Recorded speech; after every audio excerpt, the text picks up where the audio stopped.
نحمده ونصلي على رسوله الكريم اما بعد فاعوذ باللہ من الشیطان الرجیم بسم اللہ الرحمن الرحیم۔ میرے بھائیوں، آج کی اس ویڈیو میں صرف ایک لفظ ہے، ایک نام ہے، یاسین، بس۔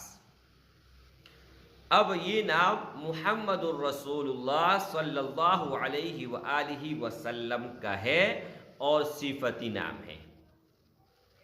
اب دنیا میں دو ہی ہستی ہیں، ایک اللہ اور ایک محمد الرسول اللہ، جن کے صفتی نام ہے۔ اللہ کے 99 نام صفتی ہیں، لیکن 99 نہیں ہیں، بے شمار ہیں، لیکن جو لوگ پڑھتے ہیں اور ہم سنتے ہیں، اور قرآن مجید جب آپ شروع کرتے ہیں تو وہاں پر لکھے ہوتے ہیں، اور اس ہی طرح اینڈ میں محمد احمد حامد محمود عاقب، اسی طرح محمد الرسول اللہ صلی اللہ علیہ وسلم کے نام ہیں۔ تو ان میں ایک نام ہے یاسین، اور قرآن مجید میں ایک سورت ہے وہ یاسین سے ہی شروع ہوتا ہے، لیکن ان کے کمالات آپ لوگوں نے دیکھے نہیں ہیں۔ صرف ایک لفظ، ان کے کمالات آج آپ لوگوں کو بتانے جا رہا ہوں اور دینے جا رہا ہوں، اور اجازت بھی ان بھائیوں اور ان بہنوں کو ہوگا جو جائز مقصد کے لیے استعمال کرے گا۔ اگر کوئی ناجائز مقصد کے لیے استعمال کرے گا تو دنیا اور آخرت میں وبال ان کے اوپر ہوگا، اس سے میں بری ذمہ ہوں۔ عمل بتانے سے پہلے بہت بھائی اور بہن کانٹیکٹ کرتے ہیں، لیکن میرا کانٹیکٹ نمبر ایک ہی ہے۔ اگر اس نمبر کے علاوہ اگر آپ کسی اور نمبر پر کانٹیکٹ کرتے ہیں تو ان کا میں ذمہ دار نہیں ہوں۔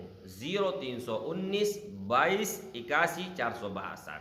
اچھا میرے بھائیوں، ایک ہمارا بھائی تھا، ان کے ایک یہ واقعہ بتانے سے آپ کو اندازہ ہو جائے گا کہ یہ یاسین ان کا معنی نہیں ہے، ان کا معنی قیامت کے دن اللہ جل شانہ خود بتائے گا۔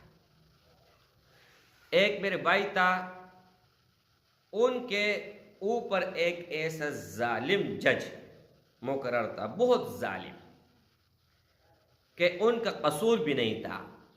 ان کے مد مقابل کوئی مخالف جو تھا اس نے مطلب FIR درج کر کے وہ غائب ہو گیا۔ ان کے مخالف کوئی وکیل بھی نہیں تھا، لیکن ان کو 3 سال رلایا، 1 سال سے اوپر تاریخوں باغ دوڑ، اور اس سے پہلے ان کو جیل بھی ہوئی تھی۔ بہت زیادہ ان کو ذلیل اور رسوا کیا، تو بھائی بہت زیادہ پریشان تھا، حد سے زیادہ۔ تو میں نے کہا بھائی بات یہ ہے کہ پریشانی کی کوئی بات نہیں ہے، آپ بے گناہ ہیں، تو جو مظلوم ہوتا ہے ان کے مدد کے لیے اللہ آتا ہے، مظلوم کے ساتھ اللہ اور اس کا رسول وہ ساتھی ہے۔ تو میں نے کہا آپ کا ساتھی وہ تو اتنا بڑا ہے کہ اس سے بڑھ کر اور کوئی ساتھی آپ کو مل ہی نہیں سکتے، نہ دنیا و آخرت میں، آپ کیوں پریشان ہیں؟ اس نے کہا کیا بات کر رہے ہو، مجھے کوئی سمجھ نہیں آ رہی ہے، کیا کہنا چاہتے ہو؟ میں نے کہا بھائی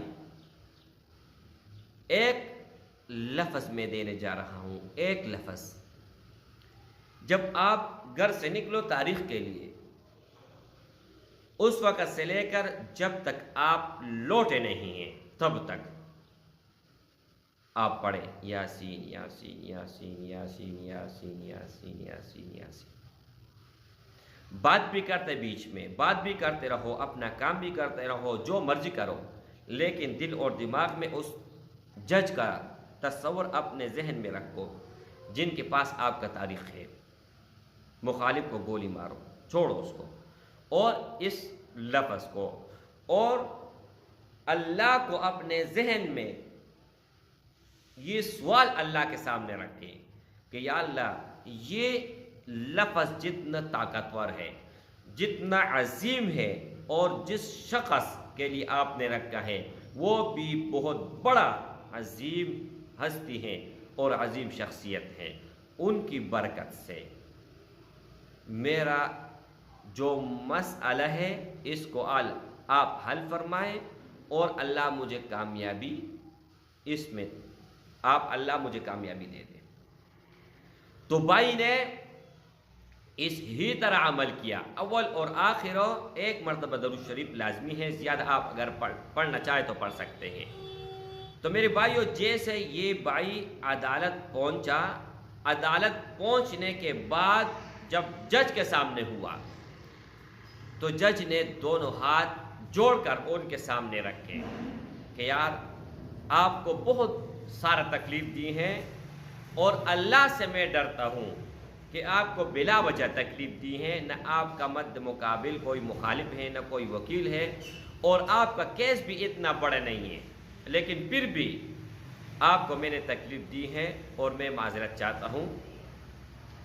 تو اس نے کہا میرا پاؤں کے نیچے زمین نکل گئی کہ یہ کیا ہوا، پہلے جب میں سامنے ہوتا تھا تو خنزیر کو بھی اتنا بری نگاہ سے لوگ نہیں دیکھتے تھے جس طرح یہ مجھے دیکھتا تھا، یہ کیا ہوا؟ لیکن پھر ایک دم میرے دل میں خیال آیا یہ تو یاسین کا برکت ہے، یاسین لفظ کا برکت ہے جو محمد الرسول اللہ صلی اللہ علیہ وآلہ وسلم کا صفتی نام ہے۔ تو میرے بھائیوں، یہ عمل آپ اپنا لیجئے گا کبھی بھی کسی بھی کام کے لیے۔ اچانک کوئی نہ کوئی زورور وظیفہ ہوتا ہے نا تو دل میرا خراب ہو گیا، یہ دیکھو میں نے اپنے سر سے یہ اتار دیا ہے، بہت زیادہ جو ہے نا روب آدمی کے اوپر آ جاتا ہے عمل بتاتے ہوئے بھی۔ اچھا، تو بہرحال میرے بھائیوں، میں نے بات کہاں پر چھوڑی تھی؟ عدالت والی بات تھی۔ تو اللہ جل شانہ انہیں ان کو عزت دے دی۔ اور دوسری بات یہ ہے میرے بھائی کہ آپ کسی بھی ناممکن کام کے لیے اگر کرنا چاہتے ہو نا، تب بھی اللہ جل شانہ آپ کو فائدہ دے گا، لیکن شرط یہ ہے کہ جائز مقصد ہو، ناجائز نہیں۔ اگر ناجائز کے لیے کرو گے تو دنیا اور آخرت میں وبال آپ لوگوں کے اوپر ہوگا، اس سمے بری ذمہ ہو۔ تو میرے بھائیوں، اپنا دل اور دماغ میں اپنا مقصد بٹھائیں، کسی بھی کام کے لیے، کوئی بھی کام ہو آپ کا، تو آپ ان کو لاتعداد پڑھتے جائیں جب تک آپ کا دل آپ کو نہ کہیں کہ اب بس کر لے۔ کہنے کا مطلب یہ ہے میرے بھائی کہ ایک مثال میں دیتا ہوں کہ میں ایک کام کے لیے جا رہا ہوں اور میرے دل میں یہ ہے کہ یہ کام ہوگا یا نہیں، تو میں یہاں سے شروع کر لیتا ہوں اور کام کرنے سے پہلے، یعنی وہاں پہنچنے سے پہلے اللہ جل شانہ نے اپنا کرم کیا ہوا ہوتا ہے، وہ کام بن جاتا ہے۔ السلام علیکم ورحمۃ اللہ۔